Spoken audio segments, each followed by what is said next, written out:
முக்கிய செய்தியாக பார்த்து வருகிறோம். வடகிழக்கு பருவமழை தொடங்க உள்ள நிலையில் சென்னையில் உள்ள 15 மண்டலங்களுக்கு தலா ஒரு கண்காணிப்பு அதிகாரிகள் நியமிக்கப்பட்டிருக்கிறார்கள்.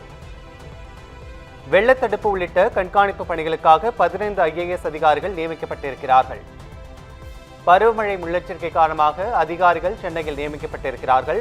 மழைநீர் தேங்கினால் உடனடியாக வெளியேற்றுதல் உள்ளிட்ட நடவடிக்கைகளுக்காக அதிகாரிகள் நியமனம் செய்யப்பட்டிருக்கின்றனர்.